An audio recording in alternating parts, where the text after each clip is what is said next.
The Galactic Assembly had existed for 12,000 years. It was a place where 2,847 different species came together to trade, argue, and sometimes make peace. Some of these species had conquered entire star systems. Others had technology so advanced that they could destroy planets with a single weapon. And then there was humanity. For 300 years, humans had been part of this assembly. They smiled at meetings. They signed trade agreements. They sent small ships to carry goods between stars. And every other species in the galaxy looked at them the same way, with pity and a little bit of amusement. Humans were weak. Everyone knew this. Their fleet had only 12 old cruisers. Their weapons were basic. Their soldiers were soft compared to the warrior races that ruled the stars. The great empires tolerated humanity because they were harmless and because Earth sat on several valuable trade routes. Admiral Park stood on the bridge of her flagship, the Dawn Carrier, and watched the stars through the main viewing window. She was 53 years old, with gray streaks in her black hair and calm eyes that had seen many things. She commanded humanity's entire defensive fleet, those 12 aging cruisers that made other species laugh behind their backs. Her second officer commander walked up beside her. "The ambassador is making another speech at the assembly," said. "He is demanding that we accept their protection." Did not turn from the window. Let him talk. They were a reptilian species with scales the color of dried blood. They had conquered 400 star systems through war and fear. Their ships were massive. Their weapons were cruel. And for the past 50 years, they had been looking at Earth's trade routes with hungry eyes. On the assembly station, Ambassador sat quietly while the representative, a large creature named Moore, spoke to the gathered delegates. Moore's voice was deep and threatening. "Humanity cannot protect itself," Moore said. "Their ships are old. Their military is a joke. The Dominion offers them protection.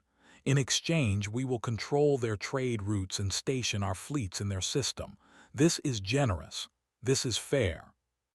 The other species in the room watched with mild interest. Some felt sorry for the humans. Others were glad it was not their species being threatened. None of them planned to help. Was a tall man with a thin face and patient eyes. He had been Earth's ambassador for 15 years. He had smiled through insults. He had nodded politely when other species called humanity primitive. Now he simply sat and listened. A delegate from the crystalline hegemony, a species made of living crystal, leaned toward. "You should accept," the delegate whispered. "They will take what they want either way. At least this way your people survive." Smiled softly, "Thank you for your concern." Far away from the assembly, deep beneath the mountains of the Korean peninsula on Earth, there was a bunker that did not officially exist. It had no name on any map. No satellite could see it. No alien scanner had ever detected it. Inside this bunker, Fleet Marshal sat at a table covered with holographic displays. He was 61 years old, with a shaved head and a face like carved stone. Around him sat the 12 highest-ranking officers in humanity's true military, a military that no alien had ever seen. Commodore Han, a woman with sharp features and sharper instincts, placed a data pad on the table. "They have gathered 800 warships at the border of Sol space. They are not waiting for our answer. They plan to invade within 72 hours. Looked at the display showing the enemy fleet. 800 ships, enough firepower to burn Earth to ash. Any other species would have surrendered. "Contact the assembly station," said. "Tell Ambassador to reject the offer." Nodded and phase reveal. Was silent for a long moment. 300 years. For 300 years humanity had hidden. They had played the role of the weak, harmless species. They had smiled while others laughed. They had built in secret while the galaxy ignored them. Authorize phase reveal, said. "It is time." The officers around the table did not cheer or celebrate. They simply nodded and began sending orders to places that did not exist on any official record. on the assembly station, received a coded message on his personal device. He read it once, then stood up. The chamber fell silent. "The offer is rejected," said calmly. "Earth does not need protection." Moore's reptilian face twisted with anger.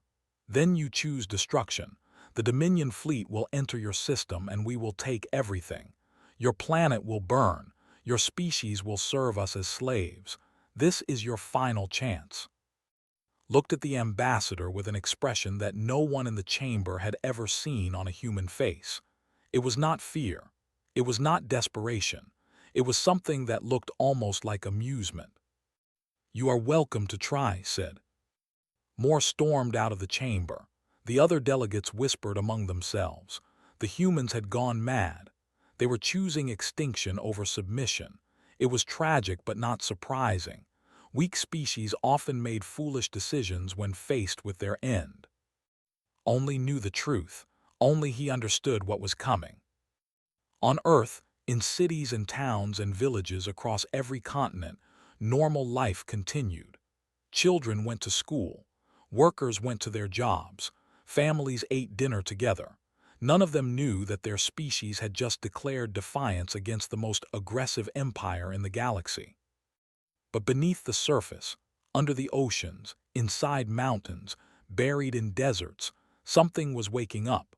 Facilities that had been silent for decades began to hum with power. Ships that had never flown rose from their hiding places. Soldiers who had trained in secret for their entire lives received their orders. Admiral Park stood on her bridge and watched as her communications officer received a priority message. The young man's hands trembled as he read it. "Admiral," he said, "we have authorization for phase reveal. All hidden assets are being activated." Finally allowed herself a small smile. "Send confirmation to Fleet Marshal. Tell him the quiet planet is ready to speak."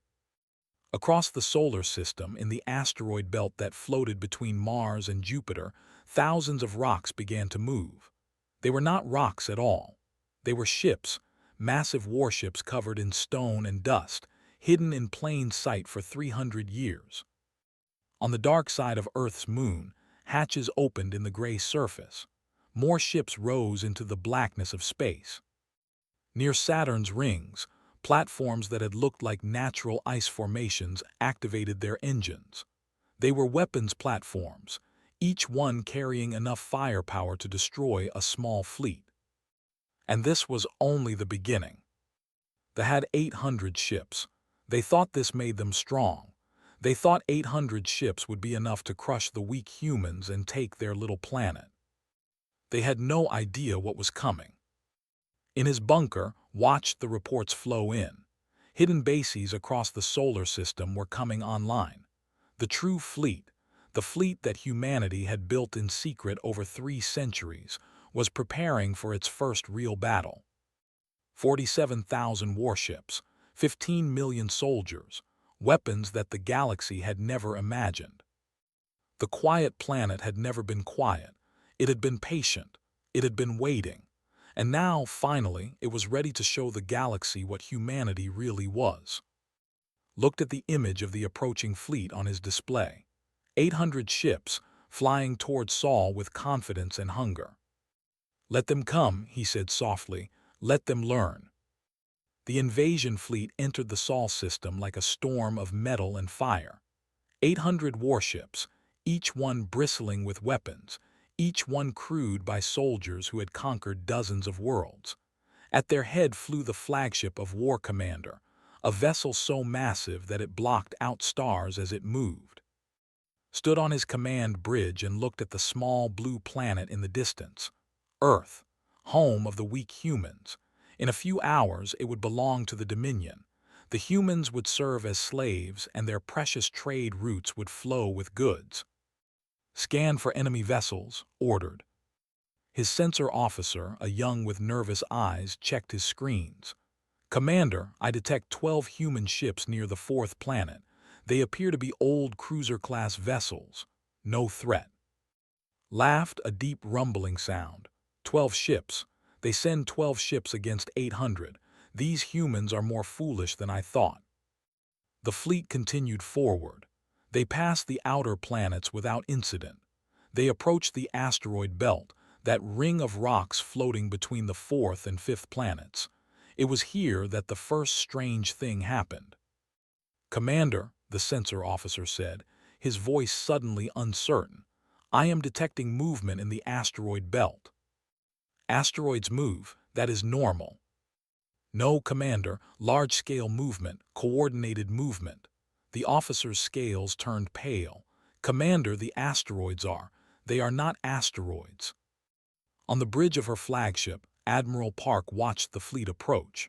She had waited her entire career for this moment. Every smile she had forced at diplomatic functions, every insult she had pretended not to hear, it had all been preparation for today. "All ships," she said into her communication device, "this is Admiral Park. Phase reveal is authorized. Show them who we are." Across the asteroid belt, thousands of hidden vessels activated their systems. The rocks that covered them fell away like dead skin. Engines that had been cold for years blazed to life. In a matter of seconds, what had looked like an empty field of debris became a wall of warships. But that was not all. On the surface of Jupiter's moons, hangar doors opened. Ships flew out in perfect formation, hundreds of them, then thousands. From Saturn's rings, more vessels emerged. From hidden platforms near Neptune, even more. The darkness of space filled with human ships. They came from everywhere, rising from places that had never thought to look. 47,000 warships, all of them armed, all of them ready. On the flagship stared at his sensor display. His confident expression was gone. In its place was something no warrior was supposed to feel: fear. "How many ships?" he whispered. The sensor officer could barely speak. 47,000, Commander, possibly more. We are still detecting new signatures." His hands gripped the railing of his command platform. This was impossible. Humanity had 12 ships. Everyone knew this. The entire galaxy knew this. How could they have hidden so many? Admiral Park's voice came through on all frequencies, calm and clear. "Fleet, you have entered sovereign human territory. You have 30 seconds to reverse course and leave our system. This is your only warning." For a moment there was silence. Looked at his officers. They looked back at him with uncertainty. No one had expected this. No one had prepared for this. But was a commander. His people did not retreat. His people did not show weakness. And besides, what did numbers matter? Human technology was primitive. Human soldiers were soft. 47,000 weak ships were still weak ships. "All vessels," commanded, "attack formation, destroy them all." The fleet surged forward, weapons charging. 800 ships against 47,000.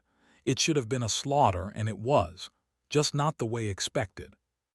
Commodore Lee led the first assault wing.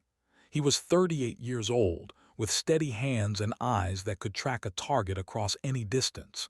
He had trained in simulators for 15 years, preparing for a battle that might never come. Now it was here. "First wing, engage," he said. "Show them what we can do." His ships moved in ways that known physics. They accelerated faster than any vessel the galaxy had documented. They turned at angles that should have killed their crews. They tried to track them, tried to aim their weapons, but the humans were too fast, too precise. The first ship exploded in a ball of fire, then another, then 10 more. Human weapons tore through shields like paper. Missiles that the galaxy had never seen, missiles that thought for themselves and hunted their targets, ripped through the enemy fleet.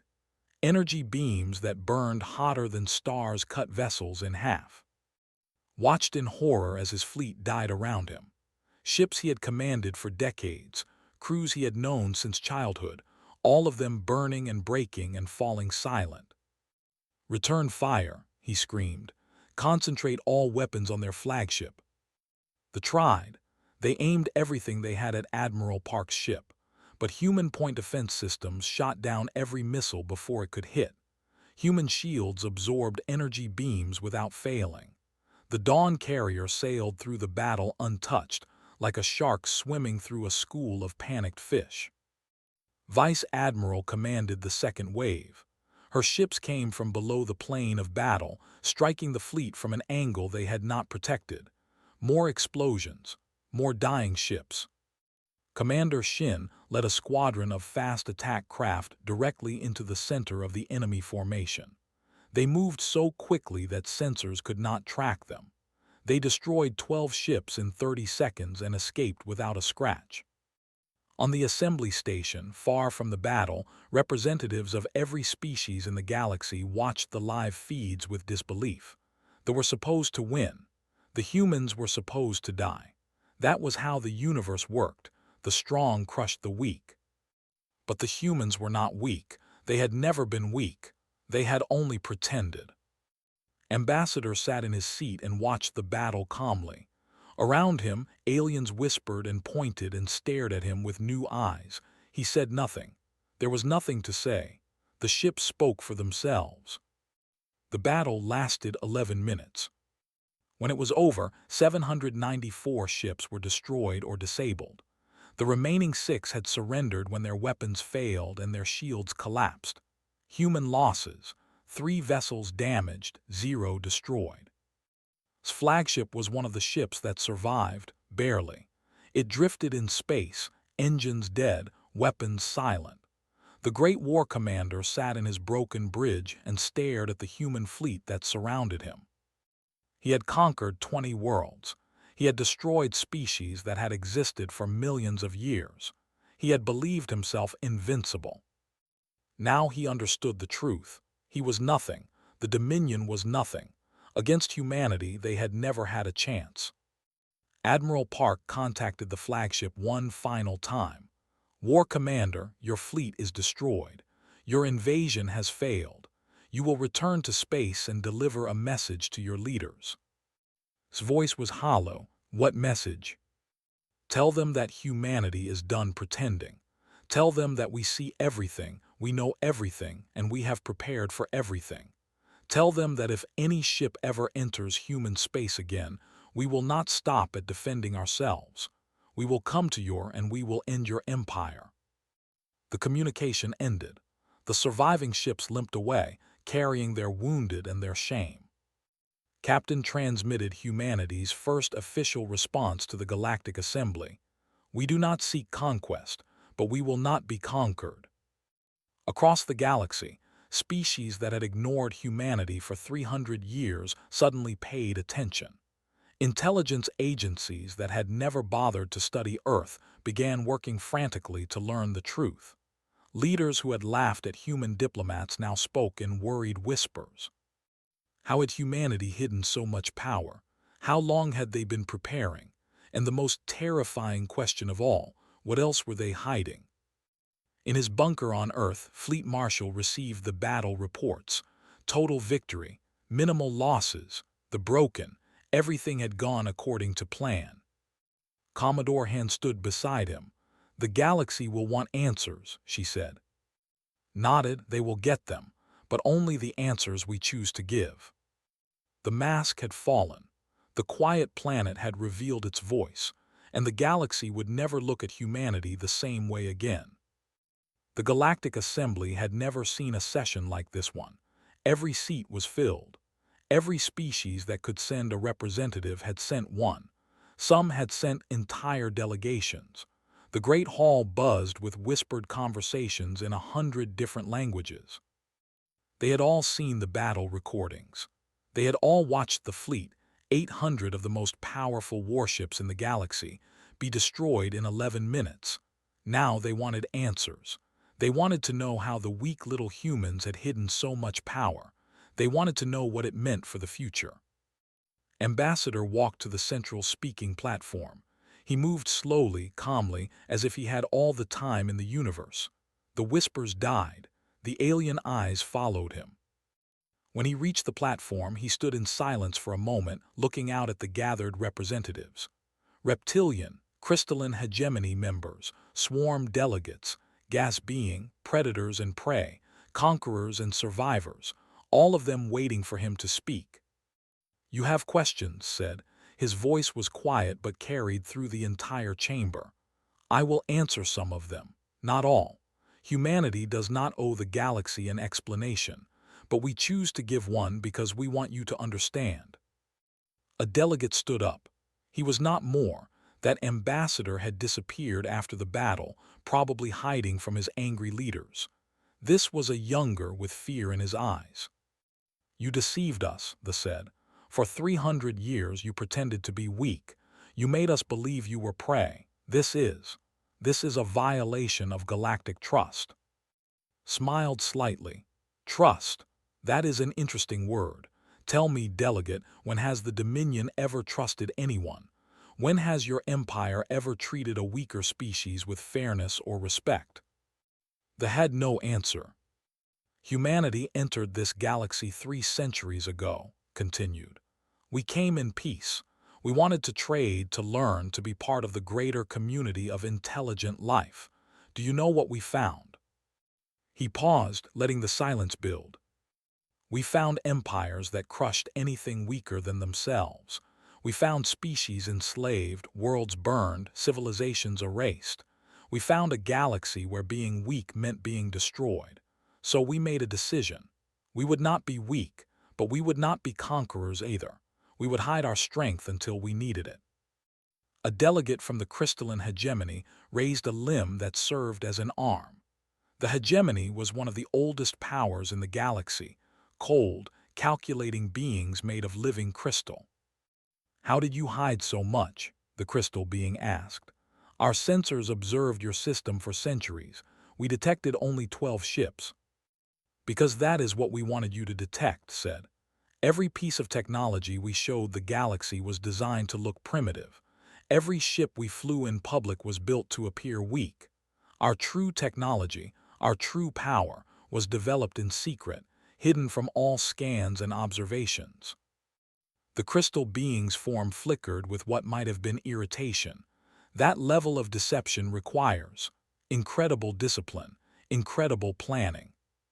Humanity has been at war with itself for thousands of years, said. We know how to plan, we know how to wait, we know how to hide. These skills kept us alive when we were fighting each other on our own small planet. Now they keep us alive among the stars. From the back of the chamber, Vice Admiral entered with a squad of human soldiers. They moved in perfect formation, their boots striking the floor in unison. The aliens watched with nervous eyes. Walk to a display screen at the side of the platform. She activated it, and images appeared, images of human ships, human weapons, human soldiers. For those who want to understand what they are facing, said, I will explain. Our main battle fleet consists of 47,000 warships of various classes. Our ground forces number 15 million active soldiers, with another 100 million in reserve. Our weapons include directed energy systems, autonomous missiles with advanced tracking, and several weapons that we choose not to describe. The chamber was silent. Our ships are faster than anything in the known galaxy, continued. Our shields are stronger, our sensors are more accurate. We have spent 300 years studying every power in this assembly. We know your weaknesses, we know your tactics, we know how to defeat any of you. A small, fragile-looking delegate from a species called the Maori rose to speak. The Maori were a peaceful people, known for their art and philosophy. They had no military to speak of and survived only because larger powers found them too unimportant to conquer. Why? The Maori delegate asked. Why build all of this? Why prepare for war when you could have revealed yourselves centuries ago and used your power to demand respect? Looked at the small alien with something like warmth in his eyes. Because power invites challenge. If we had revealed ourselves early, the great empires would have united against us. They would have seen us as a threat to be destroyed before we grew too strong. So we waited. We let them believe we were harmless. We let them ignore us while we built our strength in secret. But now you have revealed yourselves, the Maori delegate said. Now the great empires know. Will they not unite against you now? Glanced at, she smiled coldly. They are welcome to try, said. But consider what we showed in this battle. 800 ships destroyed in 11 minutes. 300 human ships participated in that fight. 300 out of 47,000. We used less than 1% of our fleet and we destroyed them completely. The implications hung in the air. If humanity could do that with 1% of their power, what could they do with everything? The delegate sat down heavily, his scales pale with fear. Around him, other delegates from aggressive empires wore similar expressions. They had all thought about fighting humanity. They had all considered testing this new power. Now they understood what that would mean. But not everyone was afraid. The delegate from the hegemony spoke again, its crystal voice calm and analytical. You have shown great power, the crystal being said, but power alone does not determine outcomes. What do you intend to do with this power? Do you seek to rule the galaxy, to replace thee as the dominant empire? Shook his head. No, humanity does not want to rule anyone. We do not want slaves or tribute or territory beyond our own space. What we want is something simpler. What? We want the galaxy to be better than it is. The chamber erupted in confused whispers. The aliens did not understand. Power was for conquest. Strength was for domination. What did better even mean? Raised his hand, and the whispers died. For 12,000 years, this assembly has watched strong powers abuse weak ones. You have debated while species died. You have issued statements while worlds burned. You have allowed slavery, genocide, and conquest because the strong could do as they pleased and the weak had no protector. His voice grew harder. That ends now. Humanity will not conquer, but humanity will protect. Any species that attacks the defenseless will answer to us. Any empire that practices slavery will find our ships in their space. The rules of this galaxy are about to change. The delegate found his voice again. You cannot simply declare yourselves the galaxy's protector. Who gave you that right? Looked at him with cold eyes. The same force that gave your empire the right to conquer 400 systems. Power. The difference is how we choose to use it. The session ended without resolution. The delegates returned to their ships and their governments, carrying news that would shake the foundations of galactic civilization. Humanity was not what they had believed. Humanity was something new, something the galaxy had never seen before. In the days that followed, some empires talked of war. They discussed alliances, strategies, ways to destroy the human threat before it grew too powerful. But the discussions always ended the same way, with silence and fear. No one wanted to be the first to attack. No one wanted to be the next fleet, burning in the darkness between stars. Fleet Marshal received reports of these discussions and smiled grimly. Let them talk, he said to Commodore Han. Talking is not fighting. And when they finally understand that we mean what we say, the talking will stop. And if it does not, asked, if some empire decides to test us anyway? Looked at the star map on his wall, showing every known system in the galaxy. Then we will teach them the same lesson we taught as many times as necessary. The reckoning had begun. The galaxy was learning to fear humanity. Soon it would learn to respect them. And after that, perhaps, it would learn to trust them. But first, humanity had a declaration to make, a statement of purpose that would define their role in the galaxy for centuries to come. That declaration was coming, and when it arrived, nothing would ever be the same. 3 months had passed since the destruction of the fleet. 3 months of fear, confusion, and desperate diplomacy across the galaxy. Every empire, every species, every government waited to see what humanity would do next. The answer came on a clear morning, Earth time, when Admiral stood on the bridge of the command carrier Dawn of Resolve and gave an order that would change history. All ships, activate broadcast systems. We are transmitting to every inhabited system in the galaxy. The Dawn of Resolve was not alone. Around it floated the largest military gathering the galaxy had ever witnessed. 100,000 human warships, arranged in perfect formation, their hulls gleaming under the light of distant stars. 15 million ground troops waited in transport ships. Weapons platforms hung in space like sleeping giants. This was humanity's full strength, or at least the strength they chose to reveal. Some in the military suspected there was more, hidden in places even deeper than the original secret fleet. But 100,000 ships was enough. It was more than enough. Admiral was a woman of 60 years, with silver hair and a face marked by decades of service. She had spent her entire life preparing for this moment, not the battle, but what came after.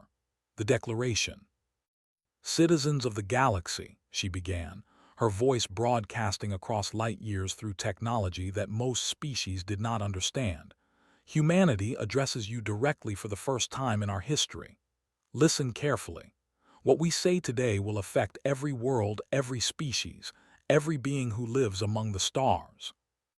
On thousands of planets, billions of aliens stopped what they were doing and watched their screens. In the halls of empires and the huts of enslaved peoples, they listened. For 3 centuries we watched your galaxy. We saw empires rise and fall. We saw strong species crush weak ones. We saw slavery, genocide, and endless war. We saw the Galactic Assembly debate and discuss while innocent beings died." Paused, letting her words sink in. "We hid our strength because we knew that revealing it too early would invite destruction. We built in secret because we understood that the galaxy punishes the weak and challenges the strong. But we did not hide because we were afraid. We hid because we were waiting for the right moment, waiting until our power was so great that no force in the galaxy could challenge it." In the capital, the High Council watched the broadcast with gray faces. Their great fleet was gone. Their reputation was destroyed. They knew what was coming. "That moment has arrived," said. "Humanity is no longer hiding. We are no longer waiting. Today, we declare our purpose in this galaxy." Fleet Marshal stood beside her, his stone face unreadable. Behind them, the officers of humanity's high command waited in silence. This was the moment they had worked toward for 300 years. "We do not seek conquest," continued. "We do not want your worlds, your resources, or your submission. We are not like the empires that came before us. We do not believe that strength gives us the right to dominate others." Confusion spread across the galaxy. If humanity did not want conquest, what did they want? "But we also will not stand by while the weak are destroyed. For too long, this galaxy has operated on one principle: the strong do as they please and the weak suffer as they must. That principle ends today." On a slave world in space, a small being named watched the broadcast through the bars of his cage. He was a member of a gentle species that had been enslaved 50 years ago. He had been born in chains and expected to die in them. Now, for the first time, he felt something he did not recognize. It took him a moment to understand what it was: hope. "From this day forward," declared, "humanity stands as protector of the defenseless. Any species that attacks a weaker one without cause will answer to us. Any empire that practices slavery will find human ships in orbit around their worlds. Any government that commits genocide will face human justice." The High Council erupted in angry shouts. This was madness. Humanity was declaring war on every aggressive power in the galaxy. "We do not make this declaration lightly," said. "We understand that some will see us as a threat. Some will call us hypocrites, hiding our strength while pretending to be weak. Some will try to test us, to challenge our resolve." Her eyes grew hard. "Let them try. They sent 800 ships against us. They lasted 11 minutes. We have shown only a fraction of our true power. Any empire that wishes to learn the full extent of humanity's capabilities is welcome to attack. They will receive the same lesson we gave the." Across the galaxy, military commanders did rapid calculations in their heads. They had been one of the strongest powers in known space. They had been crushed like insects. What chance did anyone else have? But we hope that war will not be necessary, continued, her voice softening slightly. We do not want to fight. We want to protect. We want to build a galaxy where the weak can grow strong, where species can develop without fear of conquest, where peace is not just a pause between wars. She turned to look at the fleet behind her. Those 100,000 ships, those millions of soldiers, that overwhelming force. This is our declaration. Humanity is not a conqueror. Humanity is not a tyrant. Humanity is a guardian. And from this day until the end of time, we will stand between the darkness and the light. The broadcast ended. The galaxy was silent. Commander Shin received his orders 3 hours later. He was to lead a liberation force to space, to the worlds where species like the were held as slaves. His mission was simple: free them all. Was a young officer, only 32 years old. He had never seen real combat before the battle. Now he commanded a fleet of 200 ships, carrying soldiers who would change the lives of millions. "The will resist," his second officer, Lieutenant O, said as they approached the first slave world. "Let them," replied. "We have our orders." The garrison on the planet saw the human fleet arrive.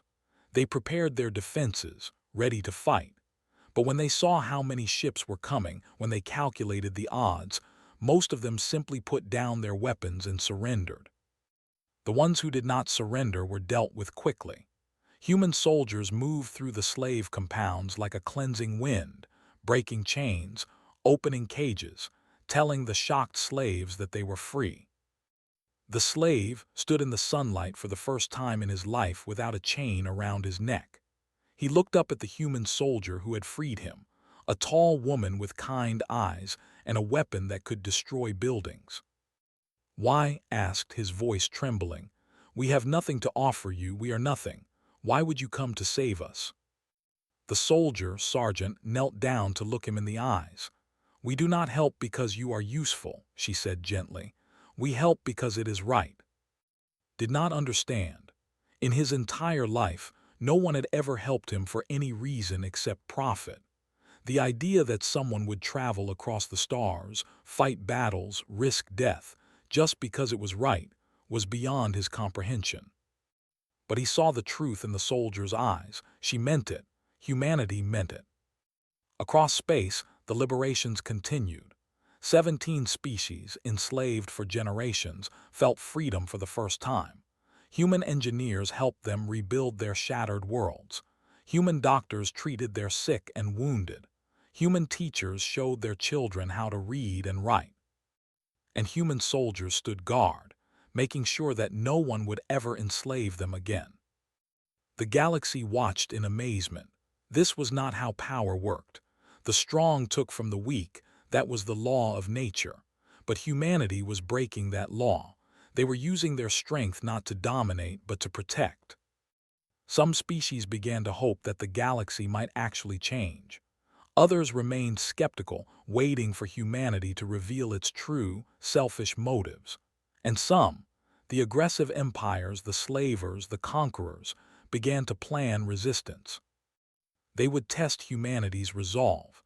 They would challenge this new order. They would try to prove that power was still meant for domination. But they would learn. One way or another, they would all learn. In his office on Earth, Fleet Marshal received reports of the liberation operations. Everything was going according to plan. They were cooperating out of fear. The enslaved species were being freed. The galaxy was beginning to understand what humanity stood for. Commodore Han entered with a data pad. "Other empires are watching closely," she said. "Some are already adjusting their behavior. The crystalline hegemony has quietly released several species they were holding in protective custody. The Nebular Collective has ended its expansion toward weaker neighbors." Nodded. Fear is an effective teacher, but fear alone will not be enough. "No," agreed. "Eventually we will need to earn their trust." "We will," said. "One freed slave at a time. One protected world at a time. One act of justice at a time. It will take centuries, but humanity is patient. He looked out his window at the sky above Earth, the sky that held their hidden fleet, their secret power, their promise to the galaxy. "We have made our declaration," he said. "Now we must live up to it." 10 years had passed since the reveal. 10 years since humanity showed the galaxy its true power. 10 years since everything changed. Fleet Admiral Park stood on the observation deck of the new Galactic Assembly Station and looked out at the stars. The station itself was a gift from humanity, a massive structure built by human engineers, designed to be neutral ground where all species could meet as equals.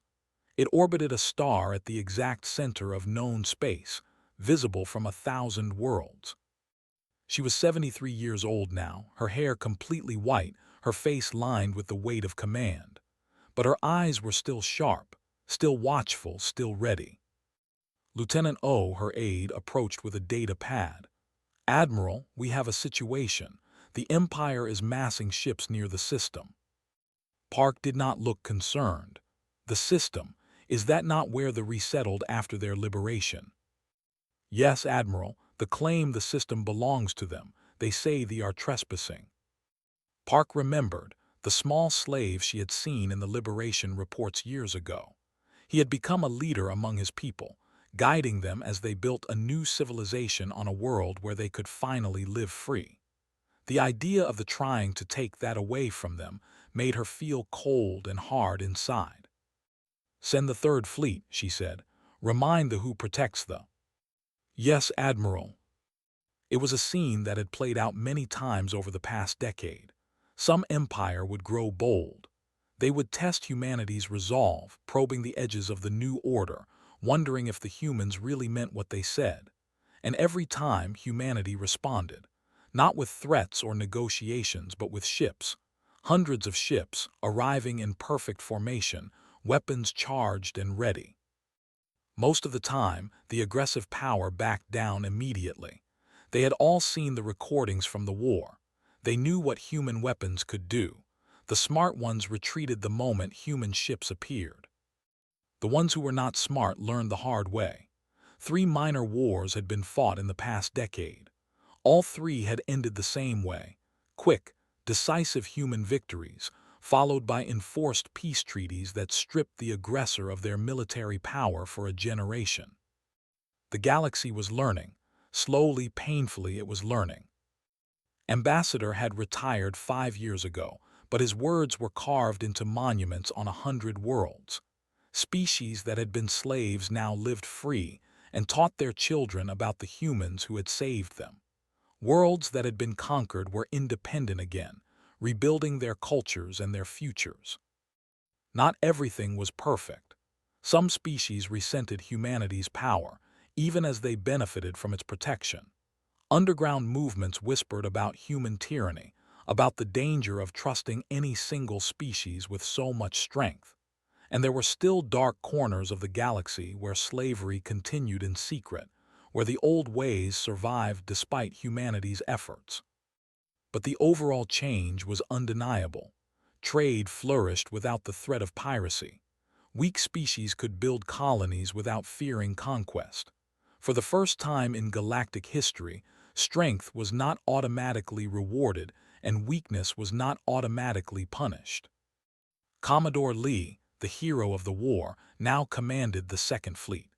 He spent most of his time patrolling the borders between major powers, making sure that old enemies did not become new threats. It was boring work compared to the great battle, but it was important. "Keeping the peace is harder than winning the war," he often told his officers. "Anyone can destroy. Building something better, that takes patience." On the now called New Hope stood before a crowd of his people. He was older now, his fur streaked with gray, but his eyes still held the wonder he had felt on the day of his liberation. "Today, we celebrate the 10th anniversary of our freedom," he said. 10 years since the humans came to our slave camps and broke our chains. 10 years since we learned that we were not worthless, that our lives mattered, that someone in the galaxy cared enough to save us. The crowd was silent, listening. Some ask why the humans did what they did. Some say they must have wanted something from us, resources, soldiers, loyalty, but in 10 years they have asked for nothing. They protected us. They helped us build our world. They taught us how to defend ourselves, and they asked for nothing in return. Looked up at the sky, where human ships still patrolled, keeping watch over his people. The humans taught us something that our slavers never understood. Strength is not meant for domination. Strength is meant for protection. The strong do not exist to crush the weak, they exist to lift them up. On the assembly station, representatives from hundreds of species gathered for the annual summit. The meetings were different now than they had been before the reveal. There was less posturing, less threatening, less bullying. The aggressive empires still spoke loudly, but they knew that their words had limits. Human observers sat in the back of every chamber, silent and watchful. Vice Admiral attended as humanity's military representative. She rarely spoke, preferring to let the politicians handle diplomacy. But when a dispute threatened to become violent, she would stand, and the room would fall silent. Her presence was a reminder of the power that stood behind every human promise. The crystalline hegemony delegate approached her after one session. "Admiral, I have a question that has troubled my species for years." Looked at the crystal being with neutral eyes. "Ask." "You humans could rule the galaxy. You have the power, yet you choose this protective role. You spend resources, risk lives, gain nothing tangible. My species has calculated the costs of your protection efforts. They are enormous. Why do you pay them?" Considered the question. It was one that many species asked in different ways. She said finally, "we have a saying, the strong protect the weak or they are not truly strong. Our history is full of examples where power was used for domination. Those examples always ended badly for the dominators and the dominated alike. We decided to try something different." "And if it does not work," the crystal being asked, "if the costs become too great?" "Then we will pay them anyway," said. "Because the alternative, returning to a galaxy where the weak are prey, is unacceptable. We would rather bankrupt ourselves protecting the innocent than profit from their suffering." The crystal being's form flickered with something that might have been respect. "Your species is very strange, Admiral." Almost smiled, "We know." In his office on Earth, Fleet Marshal, now 91 years old and long retired from active command, received a visitor. It was leader of the come to Earth to personally thank the man who had ordered his liberation. The two sat together in his garden, surrounded by flowers that had been growing for centuries. "I never thought I would see Earth," said. "When I was a slave, I did not even know what hope meant. Now I lead my people, I speak in the assembly, I watch my children grow up free, all because of what you decided 10 years ago." Looked at the small alien with tired but warm eyes. "I gave an order, others did the real work." "You gave more than an order," said. "You gave us a future. You gave the galaxy a chance to be something better than it was." Was silent for a long moment. "When I was young," he said finally, "I read histories of my own species. I learned about the terrible things humans did to each other, the wars, the genocides, the cruelty. I wondered if we were simply evil, if destruction was all we were capable of." He looked up at the sky, where human ships still watched over the solar system. "Then I realized something. Yes, we were capable of great evil, but we were also capable of great good. We could choose which one to embrace. The same strength that could conquer could also protect. The same will that could destroy could also build." He turned to. "That is what humanity is, I think. Not good or evil, but a choice. Every day, every action, every decision. A choice between using our power to dominate or to protect. 10 years ago, we made our choice. And we keep making it every day with every ship we send, every slave we free, every world we protect." Nodded slowly. "You chose to be family." smiled, a rare expression on his stone face. Yes, Ambassador said it best in his final address to the Assembly. Humanity declared itself family, and family protects its own. On the observation deck of the Assembly Station, Admiral Park received word that the situation was resolved. The Third Fleet had arrived, they had retreated, and they were safe. Another crisis handled, another threat neutralized. Behind her, through the great windows, she could see ships from 100 different species coming and going, trading, talking, building relationships that would have been impossible a decade ago. The galaxy was far from perfect, but it was better. It was becoming the place that humanity had always hoped it could be. A young officer approached. "Admiral, you have a message from Fleet Marshal." Park took the data pad and read the message.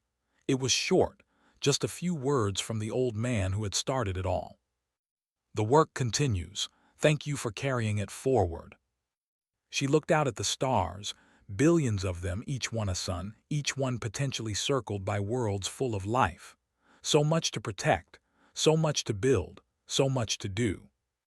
But humanity was patient, humanity was strong, and humanity had made its choice. The new galaxy was just beginning.